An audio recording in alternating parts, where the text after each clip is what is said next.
দুনিয়ার কিছু নামাজ আছে, এক নামাজে জান্নাত ওয়াজিব। হ্যাঁ হ্যাঁ আছে, হুজুরকে জিজ্ঞেস করেন। পাহাড়ের চূড়ায় আজানের আওয়াজ গেছে, ওইখানেই দাঁড়ায় গেছে আল্লাহু আকবার। চূড়ার নামাজ তাকে জান্নাত দিবে, জান্নাত। হ্যাঁ, ক্ষেতের ভিতরে আছে, ক্ষেতের আইল বলেন আর লাইল বলেন আর যেটাই বলেন, ক্ষেতের ভিতরে আছে, আজানের আওয়াজ আসছে, ওইখানেই আতাইলের ভিতরে বলেন আর লাইলের ভিতরে বলেন আর আইলের ভিতরে বলেন, গামছা বিছাইছে আর আল্লাহু আকবার। মালিক তুই বড়, আমার ক্ষেত বড় না। অফিসে আছে, কাজ করতে করতে ছুটার রাস্তা নাই, চেয়ারের পাশেই দাঁড়ায় গেছে আল্লাহু আকবার। এই সমস্ত ক্ষেত্রগুলা জান্নাত ওয়াজিব করে দেয়, ওয়াজিব। আল্লাহ ফেরেশতাদেরকে দেখায় কত ব্যস্ত, দেখ, তারপরও আমার ডাক শুনতে দেরি, আল্লাহু আকবার বলতে দেরি করে নেয়। আল্লাহ কত বড়। আমি যদি বিজ্ঞান পড়াইতাম আপনাদেরকে, তাহলে পড়াইতাম আল্লাহ কত বড়। কার কুদরতি পায়ে রাখা, পাও রাখার অনুমতি, মাথা রাখার আপনাকে অনুমতি দিতেছে। আল্লাহু আকবার শুধু তর্জমা জানি, আল্লাহ মহান, কিন্তু সৌরজগৎ দিয়া জানি না।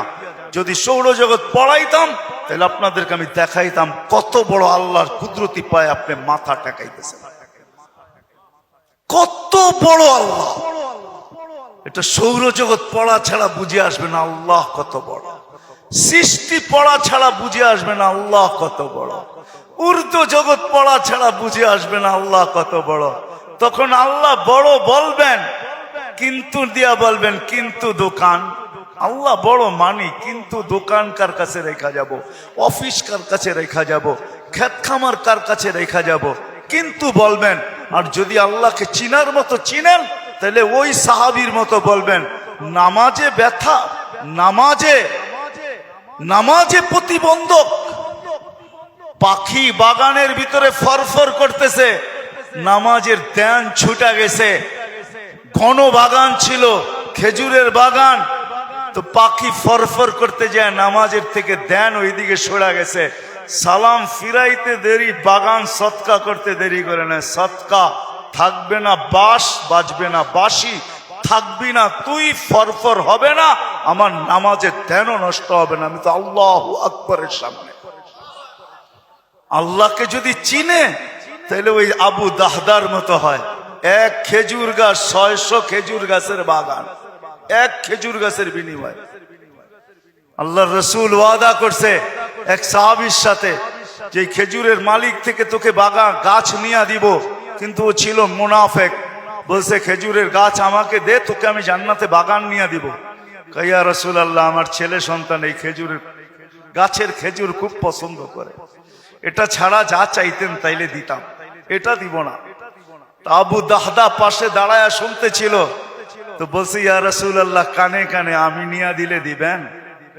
অবশ্যই দিব, কেননা উনি মুনাফিকের রক চিনতেন। তো যা বলছে, খেজুর গাছ বেচবি? আল্লাহর রাসূল রে দিলাম না, তোকে কি করে দেই? কতগুলা খেজুর গাছ হইলে দিবি না, এটা কতগুলা হইলে দিবি না? তো বলে, খেজুরের সিজন চলতেছে, সব গাছে খেজুর ভরা। বলছে, তোমার ওই 600 বাগানের 600 খেজুর গাছের বাগানটা আছে, ওইটা দিবা? তাহলে দিয়া দিব। কয় ডান, দিয়া দিলাম, দে খেজুর গাছ।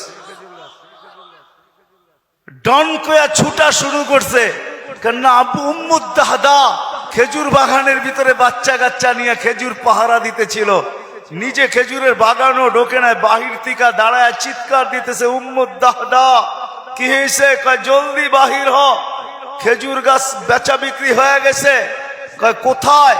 আল্লাহর রাসূলের সাথে জান্নাতের বাগানের বিনিময়। তো ছেলে সন্তান নিয়ে মহিলা স্লোগান দিতে দিতে বাহির হইতেছে, কি? রবিহাল বাইয়া বা দাহদা, রবিহাল বাইয়া বা দাহদা। আবু দাহদা, বড় লটারি জিতা গেছিস তুই, বড় লটারি জিতা গেছিস। বাহির হয়ে চলে আসছে, 600 খেজুর গাছ দিয়া দিছে। আল্লাহর রাসূলকে বলছে, ইয়া রাসূলুল্লাহ, খেজুর গাছ কিনা ফেলছি। কয় কি দিয়া কিনছিস? কয় 600 খেজুর গাছের বাগান দিয়া কিনা নিছি। আবু দাহদা, আল্লাহ তোকে এর চেয়ে 10 গুণ বড় বড় জান্নাত দিবে। আমি তোর খেজুরের বাগান দেখতেছি জান্নাতের ভিতরে। সত্য এটা। ওরা চিনছে আল্লাহু আকবার কি জিনিস, ওরা চিনছে লা ইলাহা ইল্লাল্লাহ কি জিনিস, মুহাম্মাদুর রাসূলুল্লাহ কি জিনিস। এই জন্য ওয়াদা করেন আজকে থেকে নামাজ ছাড়বো, পাক্কা ওয়াদা। যুবকরা কি বলে? পাক্কা ওয়াদা। ইনশাআল্লাহ হুজুর দোয়া করবে, তারপরে এখান থেকে উঠা যাব, এর আগে কেউ যাব না। আমি আপনাকে চোখ খুলে দেখাইতে পারি, আমার চোখে চোখ উঠার কারণে কথা বললে অনেক জোর লাগে। আবার কালকেও প্রোগ্রাম আছে, ডেলি আছে। আসছি আমি 9 তারিখে, 1 মাস সফর করার পরে টানা আমাদের তাবলিগি সফর ছিল। 1 ঘন্টার জন্য কোনো এরকম কোনো সুযোগ ছিল না থামার। তারপরও চলে আসছি। উঠা চলে যাবেন? আল্লাহওয়ালা মানুষ, একটু আগেই তো আল্লাহওয়ালাদের সোহবত বলতেছিলাম।